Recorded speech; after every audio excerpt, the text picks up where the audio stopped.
Before we begin, since this is a BBC-owned property, I feel the need to point out that the news arm of the BBC has a continuing issue with transphobic leanings in its news coverage. You can find in a pinned comment below various videos from both myself and other YouTubers covering this issue. And while I understand that the Doctor Who creative team is not responsible for this, I will continue to point this out for as long as it remains a consistent issue. Thank you.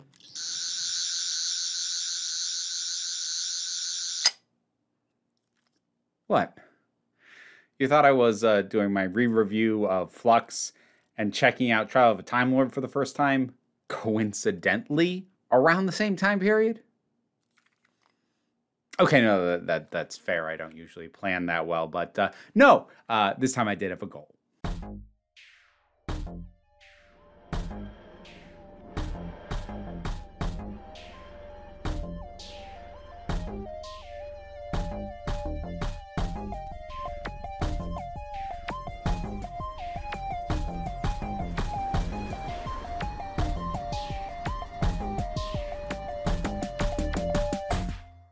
So yes, my rewatch of Doctor Who Flux, giving it the best chance, knowing going in that it wasn't going to do certain things I really thought it kind of had an obligation to do, i.e. pick up from the story threads of Series 12, and also already knowing some of the problems and trying to give it the best shot to just show me that there was more to it than I thought there was, which it didn't really succeed in doing. And then my first watch of Trial of a Time Lord. If you are wondering where those have been, you are apparently not subscribed to my secondary channel. That is where classic Doctor Who reviews, amongst a fair amount of other stuff, all go. But I think it is more than fair to do a little comparison of Trial of a Time Lord and Doctor Who Flux.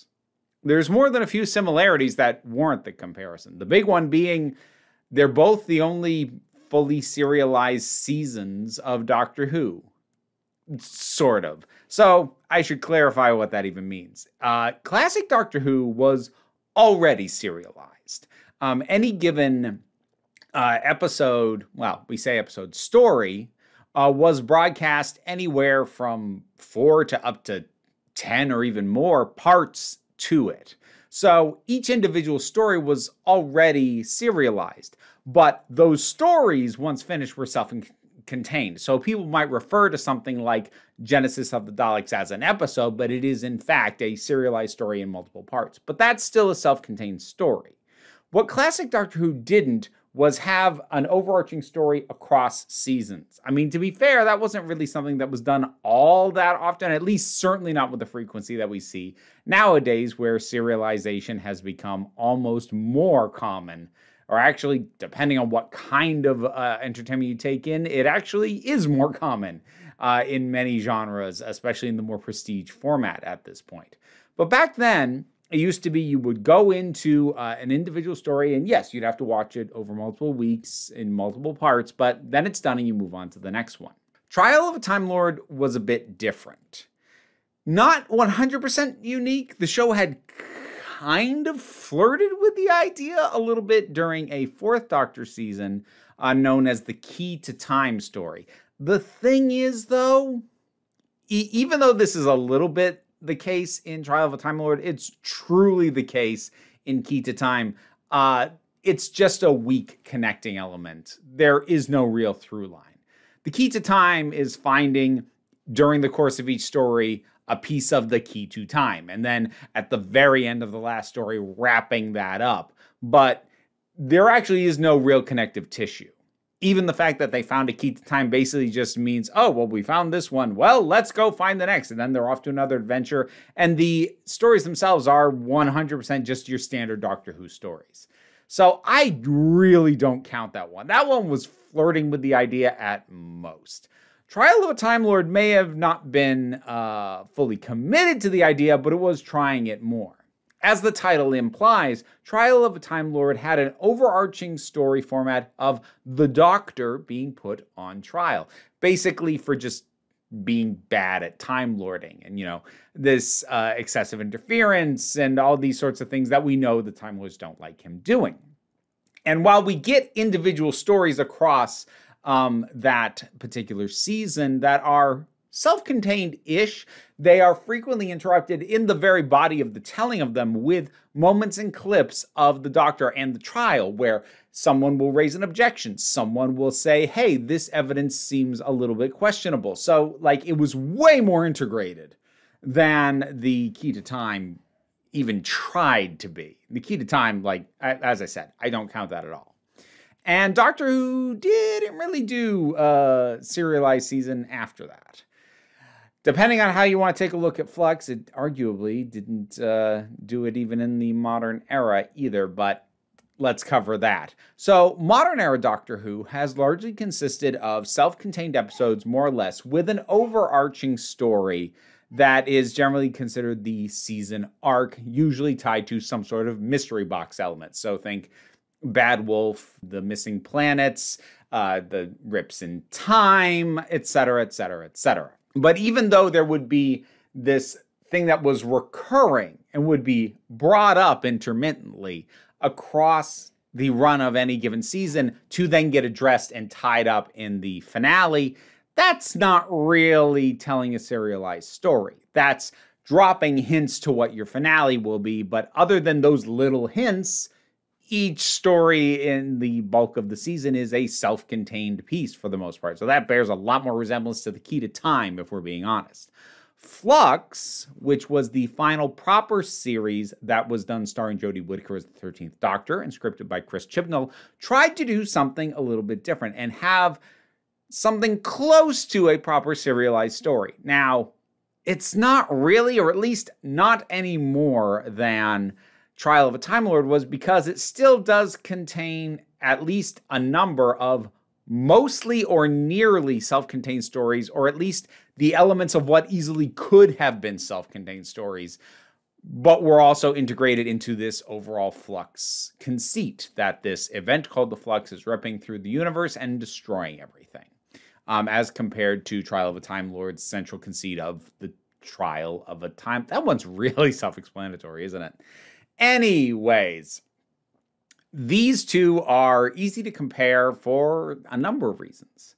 They were the last, in the case of Jodie Whittaker, not final episodes, but last proper seasons of each of the respective Doctors. They both featured, let's go with Doctors that generated a very divided opinion, and like for very different reasons. Let's not compare that. Let's not even come close to comparing that. But I don't think I'll get a ton of pushback saying that the 10 years, at least the television 10 years of Colin Baker's 6th Doctor and Jodie Whittaker's 13th Doctor were a bit conflicted in terms of reception in the fandom. And like, it's not like fans universally agree on everything else, but like more than is normal. Let's just accept that and move on. Again, the reasons are very different, but I'm not getting bogged down in that. So there's that. Honestly, when I ran the numbers, the runtime total is not that far off, though it's distributed differently. In the case of Trial of a Time Lord, it is close to 6 hours, and in the case of Flux, it's about 5.5.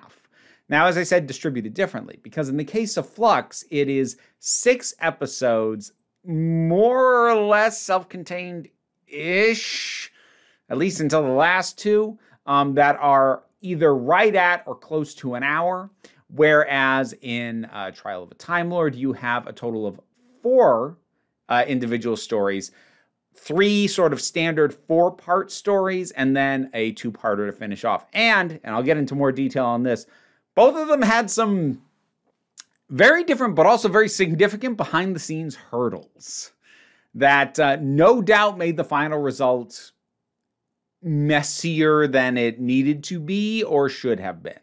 I think in both cases, it's still arguable how great an idea this was, but definitely the not ideal circumstances under which they were made and some of the things that went off the rails behind the scenes definitely did not help in the final production. And that's true in both cases. So, what were the issues?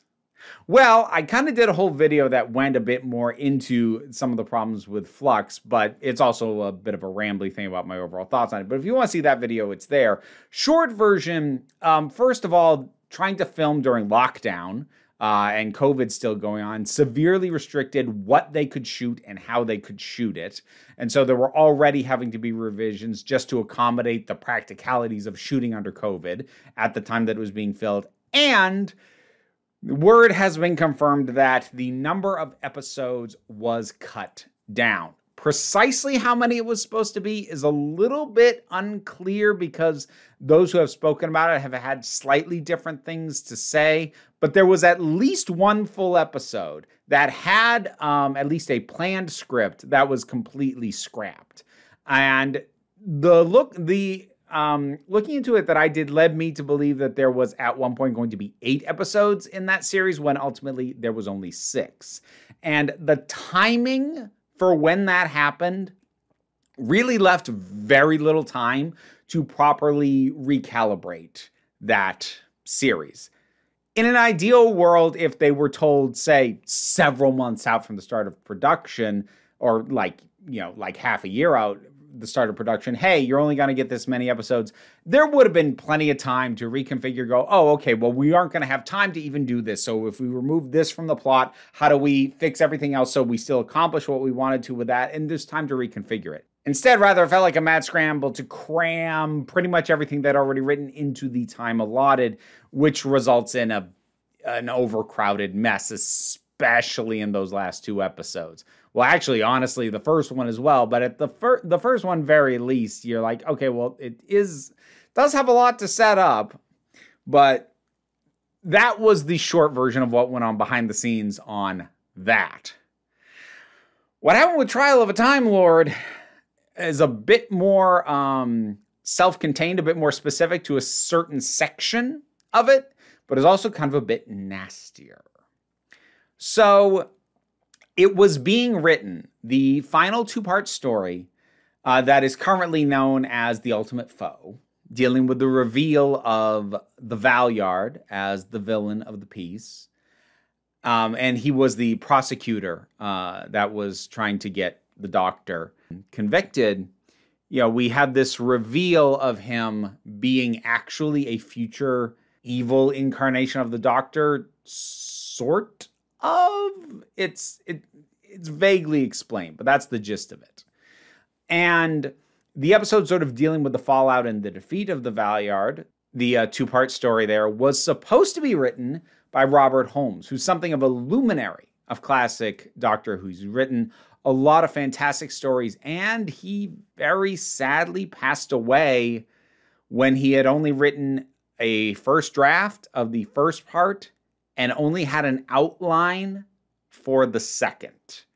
And so then the script editor, Eric Seward, he went in to try and pull it all together. Unfortunately, he might not have been the best pick for that because he had been having an ever-increasing amount of tension with Jonathan Nathan Turner, who was running the show.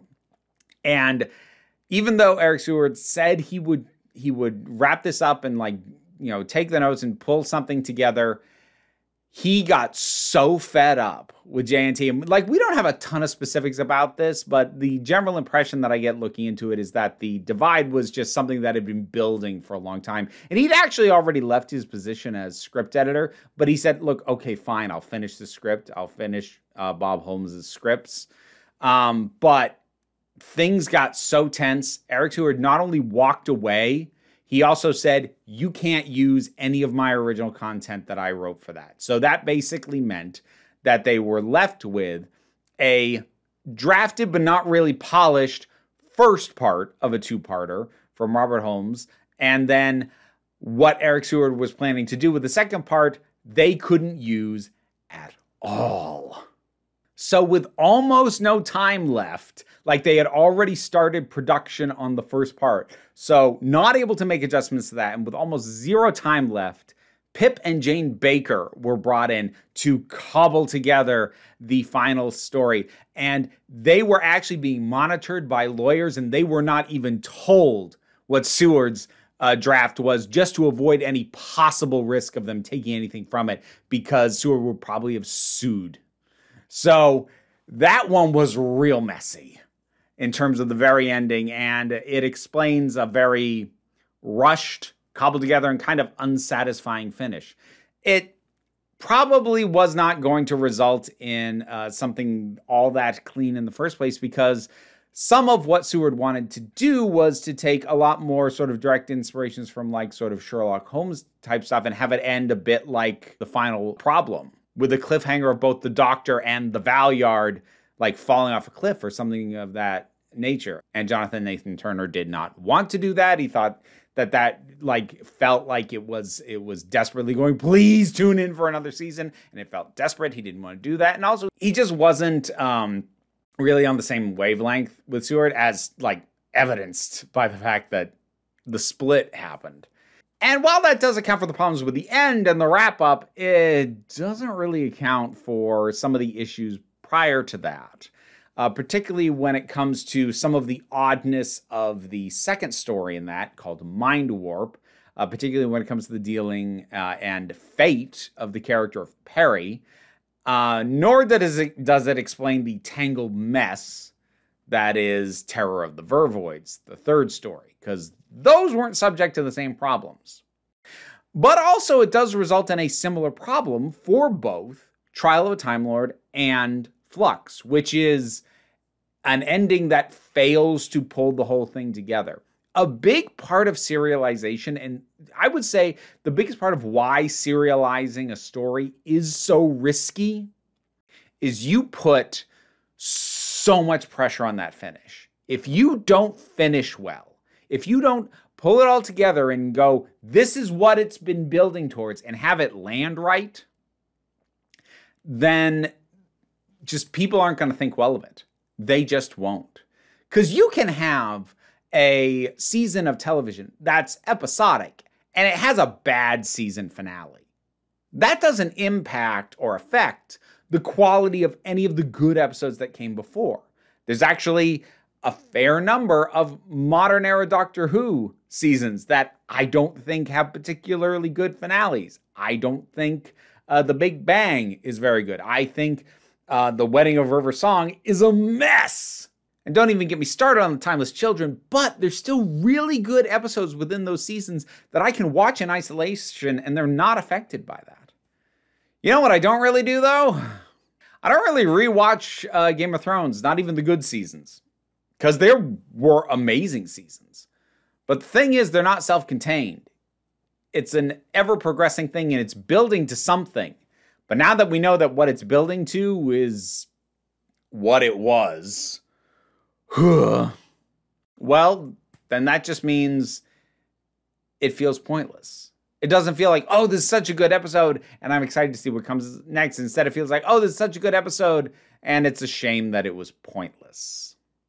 So this is a general risk of serialization, and it absolutely kicked both of these stories in the head a bit. Although, again, for somewhat different reasons. I will grant that while some of what goes on in the last story, The Ultimate Foe for Trial of a Time Lord, is a little bit rushed and a little bit, the issue is not that it's overstuffed. It's just wonky. It's just weird in its execution and doesn't feel like a proper full payoff, and it doesn't feel very satisfying. Whereas The Vanquishers, the finale on Flux, it's doing part of what I don't like about The Big Bang, which is it's not really a story. It's just running around trying to tie up every loose end that it's got left. The problem is, as much as I will say that The Big Bang is overrated, that at least did tie up its various loose ends, whereas Vanquishers didn't even manage to do that, and also wasn't telling much of a story. Similarly, both serialized stories have villain reveals that don't really work, though again for different reasons. In the case of Flux, the villain reveal that I'm going to say doesn't work is that of Tecteun, who basically shows up earlier but enters into the story into the 5th episode. Now, you might think this is a little odd because, well, the entire finale is dealing with Swarm and Azure. Like, yeah, but they're established a lot earlier and there's no twist involved in them. But we do have a little bit of a twist with the inclusion of Tecteun, who was established previously as being the Doctor's adoptive mother, and like just generally a bad person. So they're now trying to pay off all of that stuff from Series 12. I say all of. They're trying to pay off a tiny bit of that stuff from Series 12 and failing because she just dies and then isn't even in the finale. But it's a twist and a reveal that doesn't really work because the Doctor's, neither the concept of the Doctor's mother nor Tecteun as a character are particularly well established. They just show up and talk, and it's meaningless. There's no attachment to this. One of the things I complained about in my rewatch of Flux, well, even prior to that with The Timeless Children, is you try and like get emotionally wrenching stuff and like impact the Doctor with this idea of your mother did this to you. Like, yeah, but we don't know who she is. Like, that's a very abstract concept. Like, the whole thing is like, it's your mother. Like, yeah, but we don't know her mother. Obviously, she had one, but so? And then with the Valeyard, I'd say it's a sounder concept, but the execution of the reveal also doesn't work. In the case of the Valeyard, as I said, he's kind of a future evil incarnation of the Doctor, with his plan being that if he can get the Doctor sentenced to a certain kind of death, he can basically hijack the remaining regenerations that the Sixth Doctor has for himself. It's a little bit weird, but that as an overall reveal that's not too bad.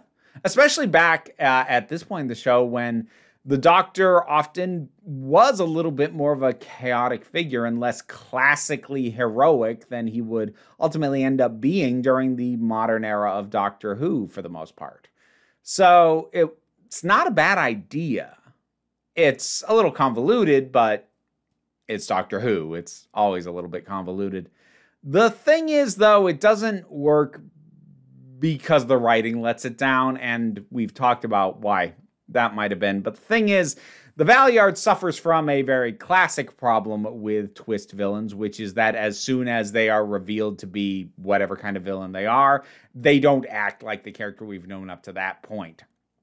And that's sort of almost triply an issue with him, because on the one hand, the character who he was up to this point was just a prosecutor. So it's not like we got to know him all that well already, and he was already an antagonistic force. Now he's just a more outwardly villainous force in addition to being antagonistic. So that's not even that big of a shift in terms of his dynamic. And yet the performance still changes a lot because, you know, when he's prosecuting, he's very formal. You can see that he's more directly emotionally invested in what's going to happen to the Doctor than maybe he probably should be, but he's mostly, you know, keeping formal, keeping controlled, and that control is gone. And that might sound okay, except that he just ends up acting like the Master. And with unlimited access to the Matrix, there will be nothing beyond my reach. Which is made all the more apparent because the Master does also show up in this final story, making the comparison even easier and making the character seem more redundant. So despite the on-paper concept of what the Valeyard is, which is not uninteresting, the reality I found undercharacterized and boring. So we've got a villain problem, a twist villain problem in specific in both of these. Now, here was a really interesting thing. One of the stories that I was watching when I was watching Trial of a Time Lord really made me think, boy, this is a mess in a way that really reminds me of Chibnall. That was Terror of the Vervoids. Now, here's the thing. I swear, at the point I had that thought, I had known for a while that, like, Chibnall had been a fan of Doctor Who and like had appeared on a program as a young fan talking about his disappointment with the show as it had been lately. I swear I did not realize he was specifically bitching about Terror of the Vervoids when I had the thought, boy, this is messy in the way a lot of Chibnall stuff is messy. I didn't realize the irony of that thought at the time I had it. But honestly, Terror of the Vervoids reminds me more than a little of some of Chibnall's problems. It brings to mind, well, honestly, some of Flux's problems of being overstuffed. Too many characters, too many agendas, too many things to keep track of. You can't get properly invested because you can barely follow what the heck's going on, which is a fairly big part of Flux's problem overall as a show. And in terms of more specifically the way the Vervoids are dealt with, also kind of brings to mind arachnids in the UK a little bit in terms of the degree to which the Doctor was prepared to use deadly force, and just seems to be okay with it. And it was even called out more in Trial of a Time Lord than it was in Arachnids in the UK, where it wasn't called out at all. So it's very, very funny to me that the episode that he complained about in the 80s is the one that reminded me the most of his writing. Oh, dear. Now, in terms of what is good in each, because there is good stuff in each, there are some fun supporting characters in each one. You have Carvanista in Flux. You have Sabalong Glitz in Trial of a Time Lord. You have the introduction of new companions in each. Mel about at the halfway mark in Trial of a Time Lord, and Dan right from the start with Flux.